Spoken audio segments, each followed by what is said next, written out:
big hello to all of my subscribers, all of the ones that have been here for a while, and it seems like we have a few new ones too. So welcome to everybody. I really hope that you are all enjoying the content so far in 2024. It seems like you are. I'm getting a lot of likes and a lot of really amazing comments, so thank you for everything. If you're new, go ahead, introduce yourself, don't be afraid.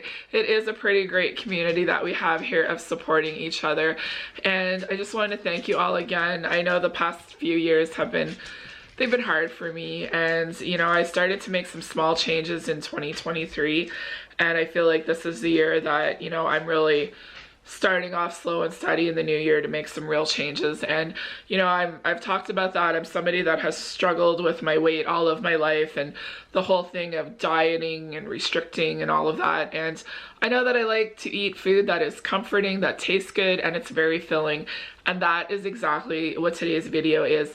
I have been craving ramen. I think a lot of it I can blame on the Big Bang Theory, because here in Canada, they always have a Big Bang marathon at like once Christmas is over into the new year. And now that there's 12 seasons, it's on for like a month, I think. But anyways, no, not a month, like definitely a couple of weeks. But it's, you know, if I have it on or we'll watch it, and it's part of our like week in between Christmas and New Year's. And they kept having like this commercial on for, you know, this broth mixture and all of this to make your own ramen. I'm like, oh my goodness, this tastes so good. And I love like a good yummy bowl of soup. And this is exactly what this is. I'm just taking kind of inspiration from making, you know, ramen using broth and different types of flavors, experimenting a little bit in the kitchen. And I think this is a great video just to kind of share with you the whole process of having, you know, certain things in my kitchen that I want to use on a regular basis, and then also buying, you know, maybe some special ingredients that I don't always do. So let's head over to the kitchen and share with you how I made this delicious ramen. It was a Sunday. I did not spend any time in the kitchen all day because you would have seen my cozy winter homemaking vlog. I love that Saturday in the kitchen. It was absolutely amazing. So Andrew had hamburger helper that was left over. That's a delicious meal. I had made it before. I know some of you had asked if it was really good. It is. It uses just a little bit of chili powder. It gives it a little bit of kick, and then with the tomato paste, it has a really nice flavor to it. So I'll link it down below. I am going to be making it using something different, so keep watching. It'll be up in the next little while, and I think it's one of those basic recipes that I can use to make different flavors of, you know, a different type of hamburger helper. So that's part of what you're going to be seeing more of on my channel in 2024. So anyways, let's get to the kitchen and make some delicious, warm, hearty, and just delicious ramen. Just to share with all of you, this is pretty much the chicken breast that I'm going to be buying from now on. They are a little bit pricey, but to me they're worth it because I like the way that they're already like thinned out. I used them to make my chicken parmesan at Christmas. They were perfect, and I just really like the way that they cook up. When I buy chicken breasts, I find like they're really, really thick. I have to cut them anyways or pound them down, and that's what I'm starting off my ramen with. So I am using just my cast iron skillet. I bought these at Costco. I don't know if I would recommend them. I'm still trying to figure out if I like them or not. So I put some sesame oil in the bottom, and then I did salt and pepper the one side of the chicken. Now I'm going to salt and pepper the other side. So this would be really great for food prep too, because I'm not going to be using all of these for my ramen. So we're going to fry them about 5 minutes each side, and then I forgot to get the chicken broth out. So the sesame oil, and then I'm going to be using garlic and ginger. I like to have the jars, and then soy sauce. I've been using this honey sriracha. I don't really use sriracha, but I like this combination. I'm also going to be using bok choy, carrots, and mushrooms. If I had some green onions, the bottom halves, I would chop them up and put them into, but you can make and use whatever you want here. This is just what I've been using and really like it. So we're just going to go ahead and cut up the carrots. When I made it the first time, I grated it and I didn't really like it. So I'm just cutting them thin so they'll cook quickly, but there'll still be a little bit of texture to them as we're eating them. And you could use celery, you could use onions, you could just clean out the fridge and use whatever you have. And honestly, this doesn't even have to be ramen. This could be like a quick chicken noodle soup where, you know, you even use the ramen noodles because they're quick and easy. I'm just sharing with you what I'm using to make ramen, but honestly, you could use a lot of these ingredients and just the different things that I'm using and the different techniques to make a quick, easy soup that's, partially from scratch, but using a little bit of helpers like, prepared broth or noodles that cook up quick and easy, or you could even prep your noodles ahead of time or if you have leftover. So back to the chicken, it's been 5 minutes and I'm going to flip them over. So I think that's the biggest thing is when you're using pans like this is when they don't stick, that means they're cooked and ready to be flipped. That's a lot of content that I've gotten from other people. And I'm using the cremini mushrooms because I love mushrooms and I've seen it in a lot of ramen too. So I'm just going to slice these up.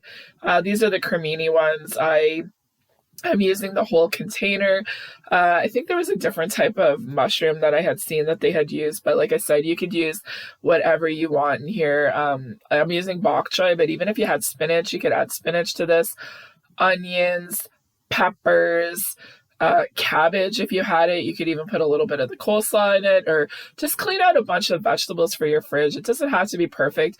This is also a great way to clean up a lot of different items in your fridge. So yes, I am using bok choy. When I get my HelloFresh meals, this actually calls for a lot of it.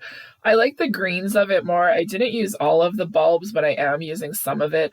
Just pull it apart and wash it. And I think this is something I might buy a little bit more often because I find it lasts a lot longer than buying spinach, and that's prepped and ready to go. So it's been 5 minutes for each side. I'm going to take my chicken out and cover it with tinfoil. And now we are going to move on to the broth. And this gets a little bit messy. So I'm using my big pot here and I put in the sesame oil and then I'm putting in the garlic and ginger just to try to enhance a little bit of flavor. And is this the best thing to do, is to use the jarred stuff? I don't know, but it's convenient for me and I like having it. So you can see like the oil is splattering and everything. And now I'm going to add in an entire container of chicken broth. Last time I made this, I made it in 2 different batches, so I'm trying to make it a little bit bigger so there's enough for dinner today and then also some leftovers. So I'm going to bring this to a boil and then I'm going to put in some soy sauce. We like soy sauce, but if you don't like soy sauce, you could use the coconut aminos. You could use a little bit of Worcestershire sauce. What I'm trying to do here is just kind of enhance the flavor of the broth and make it nice and rich because I don't want just a plain old chicken broth. So I'm getting the rest of that honey sriracha. I'm even going to open up another jar because I really, really like this, but you could use regular sriracha. I'm going to put in a little bit more Worcestershire sauce.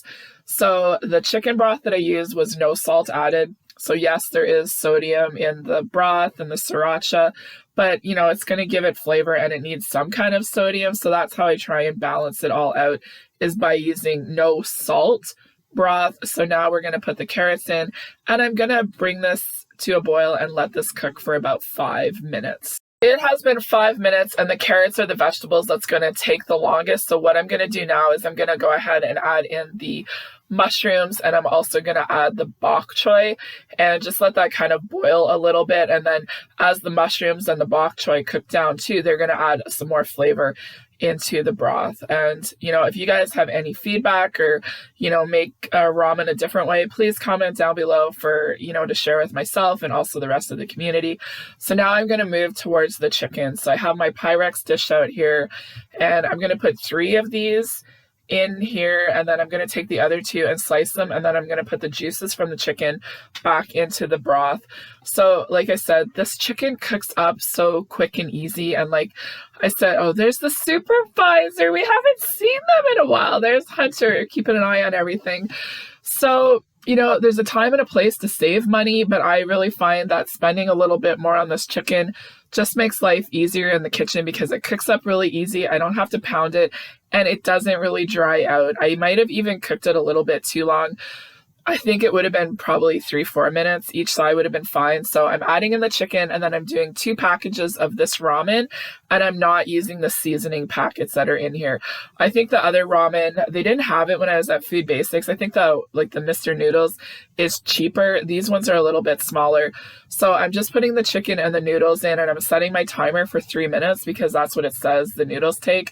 So I'm going to use these crispy onions. I need to get more of these because I love having them. Sesame seeds, and then the green onions from when I prepped the other day. And then these bowls I got at IKEA, I think they're absolutely perfect for ramen. And we're just going to start making the magic happen. And I break my noodles up, and one of the things I want to learn in 2024 is to eat with chopsticks. And I watch a lot of content creators that are from Korea and Japan. I love their cooking, and I like those spoons that they use, so I'd like to pick those up too. And I also want to try kimchi. So if you've tried kimchi, please comment down below your thoughts on it. You were great with your feedback on the sourdough bread. So a little bit of the crispy onions, the green onions, and the sesame seeds. And I put a little bit more sriracha on the top of mine because that's what I like. This was so good. It was so warm and hearty and filling and spicy and just absolutely delicious. This is what my lunch is going to be the next day, and it was so good. I didn't eat anything the rest of the night.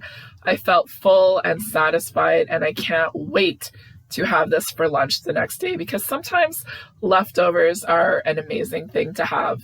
So thanks for watching, everybody. I really hope that you enjoyed this video, and I will see you all soon with some more content from my kitchen.